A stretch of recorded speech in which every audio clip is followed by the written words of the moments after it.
Pourquoi la solitude te forgera? Alors, la solitude, on va pas se mentir, hein, c'est la chose la plus douloureuse, mais en même temps, c'est celle qui est la plus formatrice. Je m'explique. Lorsque on est seul et qu'on a potentiellement pris l'habitude d'être entouré de personnes, on se rend compte qu'il y a une forme de vide. Du moins, il y a quelque chose qui manque, si je puis dire. J'ai souvent tendance à dire que les gens, ils ne font que vivre par procuration. Je pense que c'est réel, je pense que c'est vrai. Pour quelle raison je dis ça?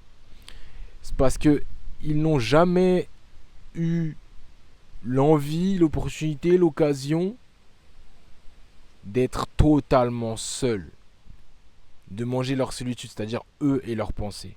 Je pars du principe que les gens, ils ont souvent l'impression d'être seuls, mais ils n'ont jamais réellement été seuls.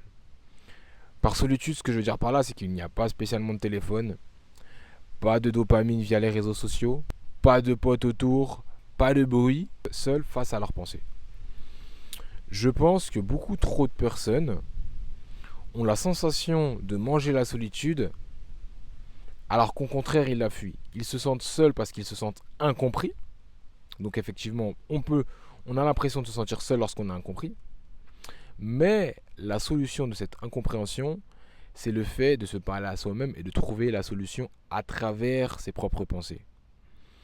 Beaucoup trop de personnes cherchent, et je sais de quoi je parle, je suis passé également par cette étape-là, cherchent à se faire comprendre, à avoir l'approbation d'autrui, parce que, sachant que nous sommes des animaux sociaux, être différent des autres, c'est tellement douloureux, car génétiquement parlant, nous sommes censés être en groupe.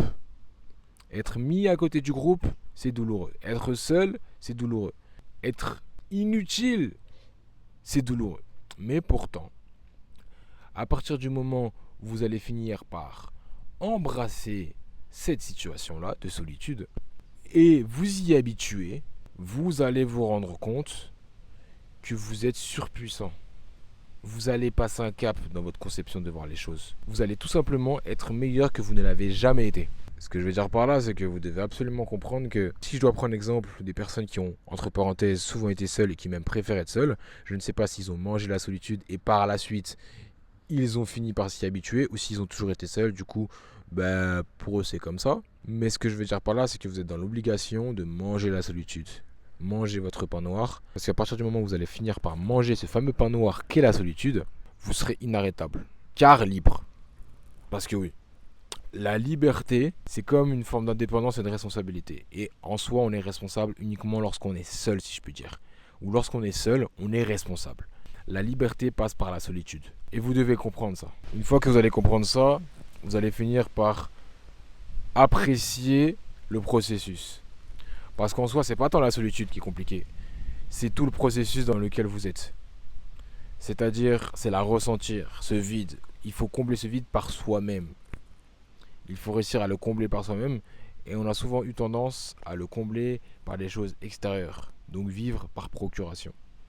Si énormément de personnes, au-delà de leurs relations diverses et variées avec leur environnement et leurs personnes, leur famille, leurs proches, leurs amis, leurs relations intimes, tout ça ou autre, s'ils prenaient le temps de se retrouver seuls avec eux-mêmes, pas forcément avec une série, une vidéo, je ne sais quoi, mais vraiment seuls avec eux-mêmes, dans le silence, parce que lorsque je parle de solitude, je parle vraiment de silence en soi, accepter cette zone de silence, cette zone de non-bruit, pour pouvoir entendre le bruit intérieur d'eux-mêmes, le bruit qui est à l'intérieur d'eux-mêmes, c'est-à-dire leur âme, leur conscience, leur subconscient. Je pense que le monde serait beaucoup plus équilibré.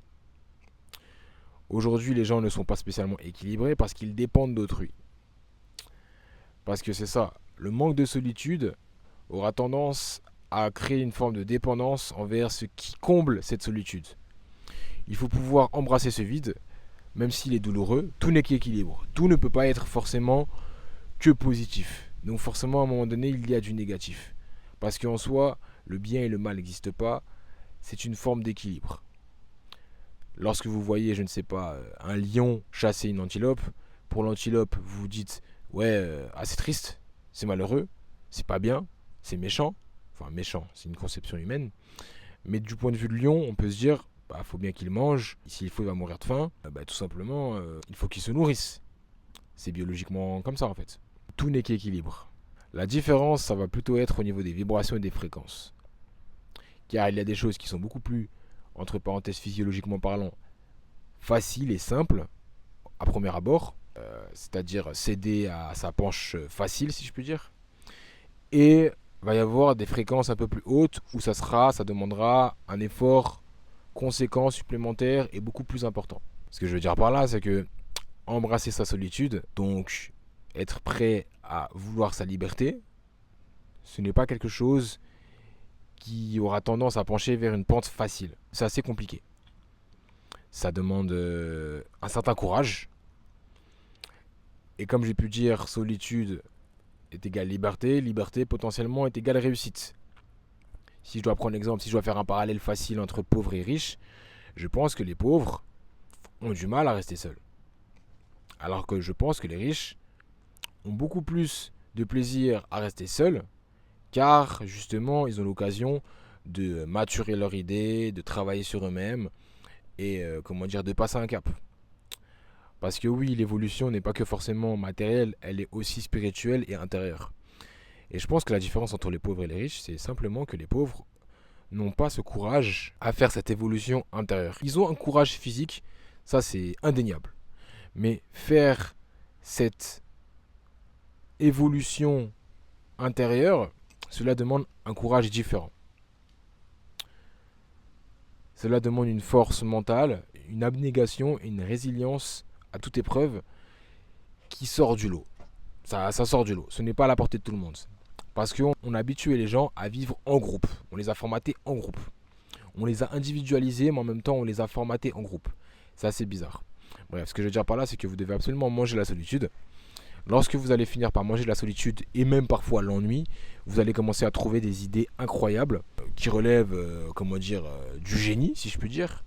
Parce que lorsque, justement, on a une forme d'ennui, une forme de vide, on essaye de le combler par l'imagination. Rien n'est plus génial et imaginatif qu'un enfant qui s'ennuie. Il finit par sortir des inventions sorties de nulle part avec un rien. Et s'il n'a rien autour de lui, il va finir par créer des choses avec son esprit. Il va jouer un personnage, il va jouer un rôle. Les meilleurs acteurs, ce sont les enfants.